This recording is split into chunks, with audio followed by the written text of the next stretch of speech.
Today we're going to be playing on the map Park Path, but the one thing is I can only use the river, which of course means I can only use water towers, i.e. the Buccaneer and the Submarine. And I was kind of surprised to realize that they're actually the same size. For some reason I thought that the Submarine was a little bit smaller than the Buccaneer, but they both fit in the same spots, and at least I'll be able to fit them down here along with up here as well. But I really think that we're going to want to start here in the center, probably get this as far over as I can.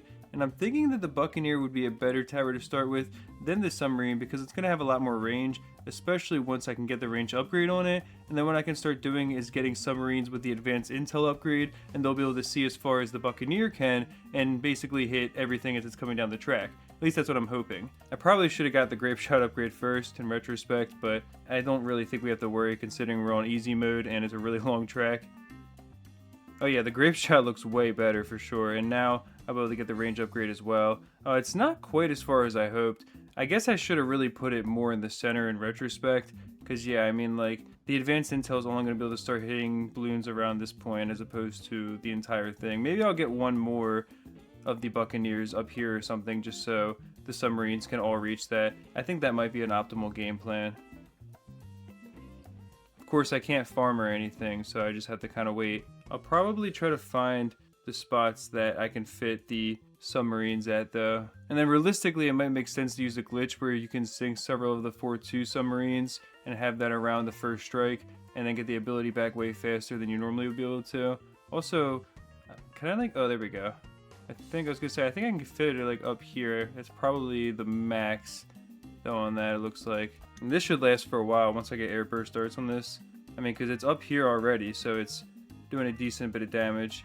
But then especially with it being able to assist in the Buccaneer. Well, the Buccaneer didn't even get the chance to shoot because it actually fires more quickly, I guess. Yeah, but the airburst darts is going to be really powerful. I mean, this is certainly stronger overall, I think, especially for the money than what you get out of the Buccaneer. But it's, again, I just think that having this much range for the advanced intel, and especially as I fill like the whole river, or as much of it as I can with the submarines, I think that's going to be really valuable. Maybe it'd be better to sell it and move it back a little bit, the Buccaneer, because realistically speaking, having two of them might be kind of wasting space. And if I have one, it could probably still like reach here on the track, which should be enough. So I might just want to do that now, honestly, because you can see how strong the airburst darts is anyways. So maybe like right here, or maybe what I want to do is the smart thing, which would be to put down the submarine. Oh.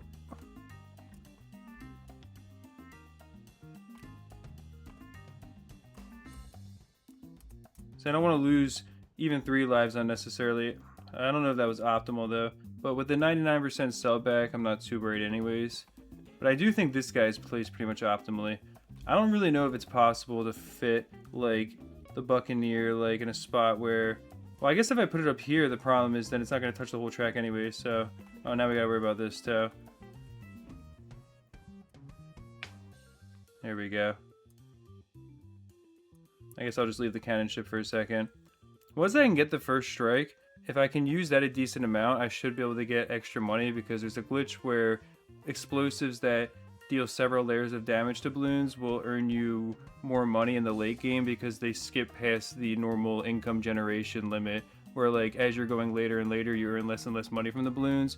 Like right now I'm earning 100%, but past round 50 it goes down to 50%, and when you get up to round 85, or I guess round 86 I should say, because that's free play, I think it goes down to 10%, and then past round 100 it's literally 2%. And you can see here, since this has camo detection, at least these guys also have camo detection, because the advanced intel takes on the properties of whatever tower they're able to shoot in the range of. I might as well just get a ballistic missile on this, and then I can sell this guy and we'll have camo lead detection for round 59 anyways. But yeah, I'm thinking like, would it make sense to put maybe, I guess 2 of these really, because like we want to have the max defense and have the max track coverage for everything. So I guess if I can fit 2 of these, yeah, like that, this would make the most sense. Oh, give me a second. That was just a total choke. Oh my gosh. I can't believe how badly I just messed up there. Like, I mean, it was only 8 lives. I hope that won't like be our downfall at some point. But yeah, that definitely was embarrassing. Literally all I had to do was upgrade the Buccaneer, and I was just sitting there like, what do I do? I was like freezing up, I guess. It wasn't like I literally forgot what I was doing, but I like froze up and just didn't do anything basically. But I think we have pretty good coverage, at least of the map here. And realistically, I probably want to save up for the first strike capability because we are able to save up a good amount of money. And if anything, I might want to get a few more of the airburst darts because those are really strong for their price, and just save up for the first strike capability so I can start using that on the Moabs, because that'll definitely help us earn extra money early on, and also just help us survive too, especially like with the BFB and stuff. Yeah, the first Moab went down without a problem, and that was really surprisingly easy to save up for as well. Now I'll definitely start building some other defense though. Start trying to find the other spots where we can fit the submarines at. Is there really nothing up here at all? I think it's about as far over as I can get it. Alright, there we go. And, well, at least we beat easy mode, but I think... I mean, you guys tell me in the comments, honestly, how far do you think I'm going to get? Because I was about to venture a guess myself, but I'm honestly not really sure. I'm not even sure how many tires I'll be able to fit yet. Okay, this looks like it's about as far over as I can get this one. I don't think there's any spots here. Yeah, I think that's like it right there. Well, I can already get another first strike capability, so that's definitely good. It's a weird way of farming, but it does start to work, especially as you get into the later game. And again, I mean, they're also just incredibly powerful, so they're worth investing in anyways. Oh, I should have definitely used it there. I was too busy talking. Oh, okay, well, the ceramics still I think we got a little extra from, but I don't think it was anything major. Oh yeah, look at how much we already have. I just realized, look at how much money we already can afford 2 more first strike capabilities. This is what I'm talking about. And then, yeah, this is what I was talking about with the camo leads, of course, on round 59. Once we get in the range of these, we should be all good. Wait, what? Oh, okay, I was gonna say, I'm pretty sure I'm not crazy. Let me just use that. There we go. Might as well just do that too. But let's find more spots for submarines as well while I'm thinking about it. Because I think the best thing to do would just be put down all the 0-0s that I can now and have them placed as well as possible. And then we'll just start upgrading them all in the first strikes. At least early on. I mean, it definitely might be better later on to submerge some and get the first strike ability back really quickly with the glitch I was talking about. But right now I want to just farm as much as I can with the glitch. Okay. Let's see, I think, yeah. I mean, I don't really think there's a way to get 3 here, but I could be wrong as well. Okay, you can actually fit it all the way up here. I think that's... Oh, wait. Wow. Okay, I'm surprised by that. Hey, we might as well just use the first strike capability on those. I'm sure you can't fit anything in here or here. Okay, I think that's about as good as you can get it. It's gotta be at least one more, yeah, I was gonna say. Which is pretty precise. And I think that's probably it. Seems like if you hit like regular balloons, you get more than the Moab class. So there's been a few times where I swear like one missile gave us like 12 or 15,000 at once. I don't know if it's the ceramics or something. We just got a ton right there.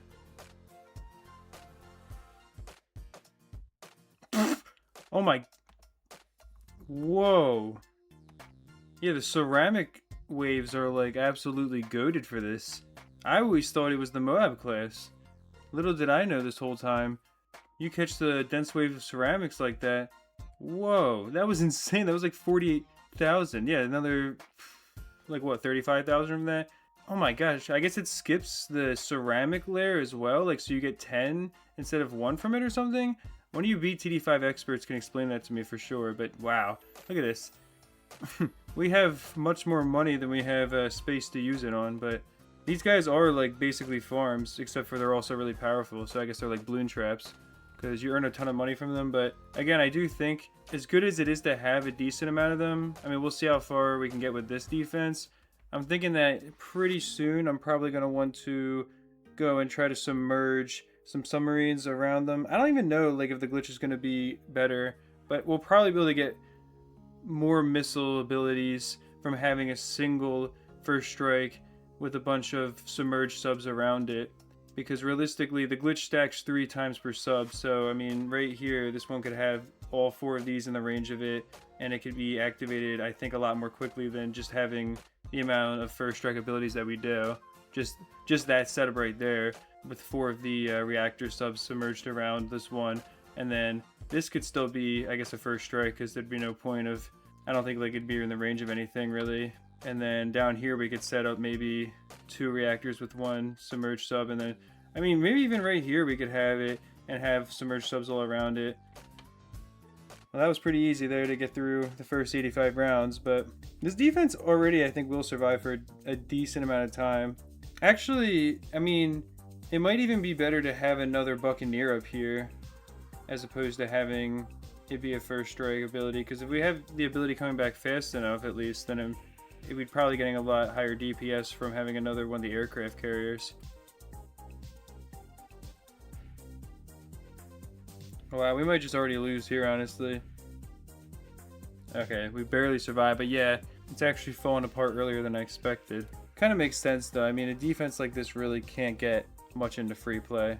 Maybe all these submarines should be targeted as strong. But then we might just lose the ceramics.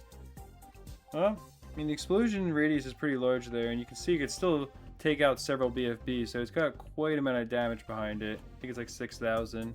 Oh, and duh, I mean, it might make sense to use one of the specialist buildings for the submarine or something as well, now that I think about it. Because I just realized I had the Dart Monkey specialist building active the whole time. It's not like it matters in terms of it hasn't affected us thus far, because we haven't lost, but yeah, it might be smart to go and do that. I mean, let's see, we get, okay, well, increases projectile speed is pretty good, I think. And then, I mean, the reverse dart thing is pretty nice, but especially when we have a bunch of reactor subs, it's not going to help us that much, I feel like. But submerged sub sonar also shocks regrowth balloons and normal balloons. Yeah, I mean, that has no effect in free play. So it might be better to honestly use the Buccaneers specialist building, but the problem is with aircraft carriers, you don't really get much effect from that one either, because you don't get the flaming darts on the planes that it gives. So kind of a tough call. 284, 848, that's kind of crazy the amount of money we have there. It's actually like really cool. Maybe I should go play the lottery or something. Yeah, when it's just Moabs and BFBs, it's quite easy to contain everything. However, the ZOMGs are going to be a different story, especially as they keep on gaining health.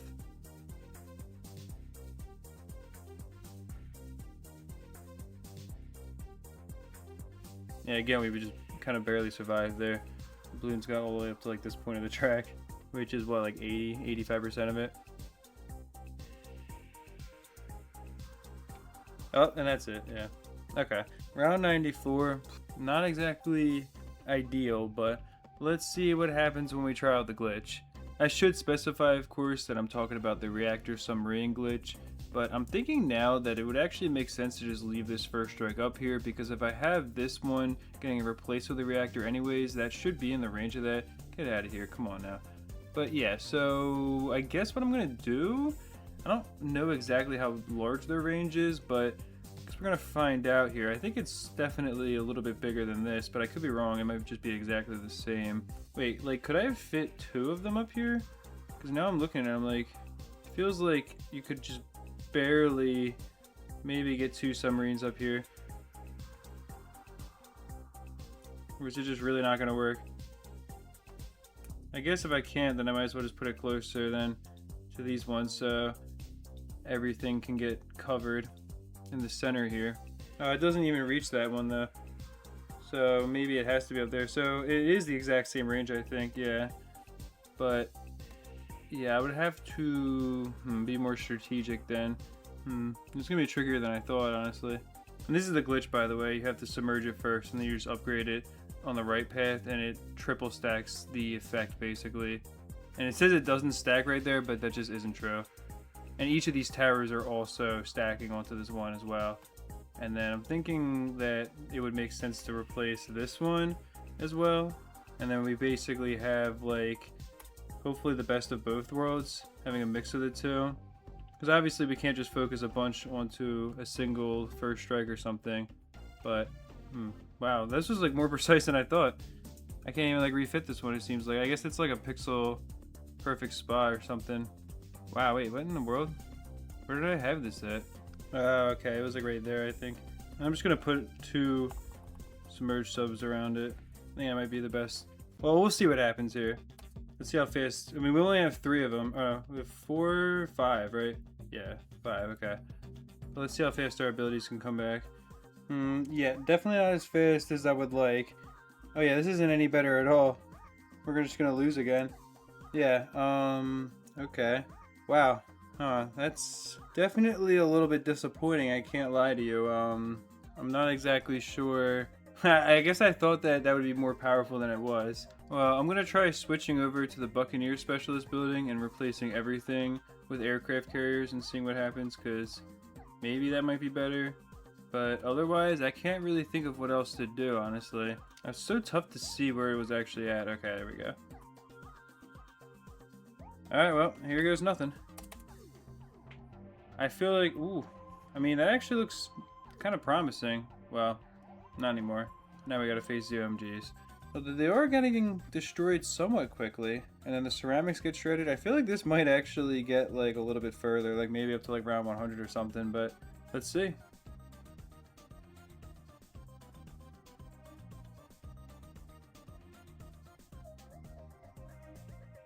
Well, that wasn't bad at all. That was a decent amount of ZOMGs they had to defeat there.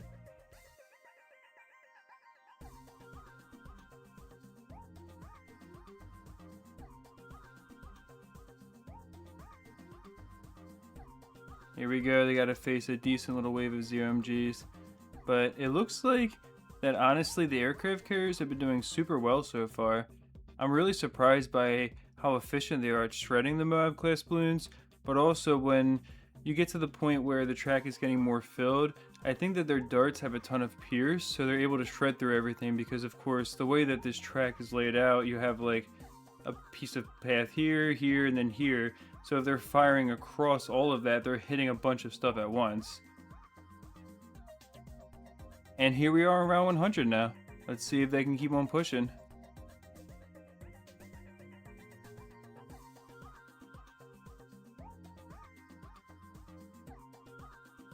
This might be it for them. They've had to face like 5 waves of ZOMGs or something, I think, on this round. They've all had a decent amount of them. And yeah, you can see the balloons are really pushing far. This is going to be it right here, I think. Oh, they still persevered there, but it's not over yet. Wait. They might actually survive. That'd be really impressive. Yeah, I think they actually got it now. Would you look at that? That was pretty impressive.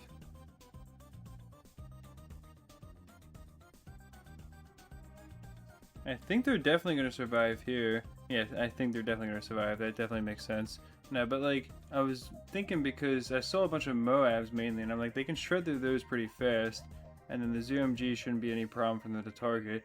I think it's when they have too much to deal with at once, like in terms of strong targets, that they're going to really get overwhelmed. And there's also a bit of RNG, because the planes are kind of flying around within a certain path.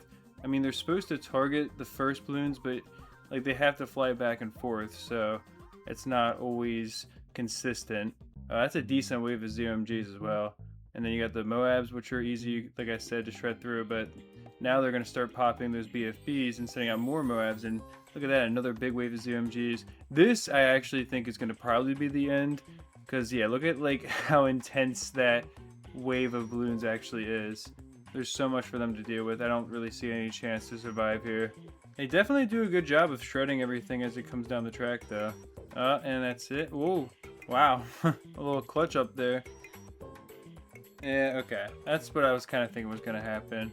So, round 103, I'm thinking that might be the limit. I'll try putting like 1 or 2 first strikes. I guess maybe up here I'll put a first strike ability.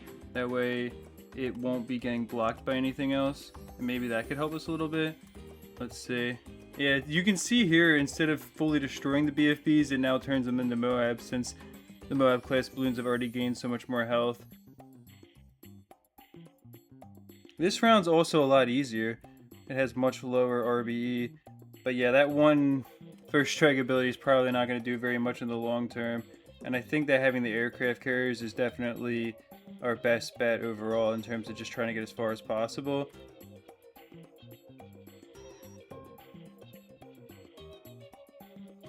So I think we're going to survive here, but it's only because the round itself was easier. I mean, at least I'm pretty certain. But let's see round 104 and what it has in store for us. Yeah, this is already looking kind of intimidating. Let's see though. Maybe we'll be able to survive. Yeah, okay. So, I think this is about the limit for Park Path if you're only using the river, but I would love to see what you guys are capable of. I mean, we got to get more people posting BTD5 videos, have a real community around the game, but I hope you enjoyed this one, and YouTube thinks that you'll like this video as well, so maybe consider checking it out if you're willing to watch this whole thing.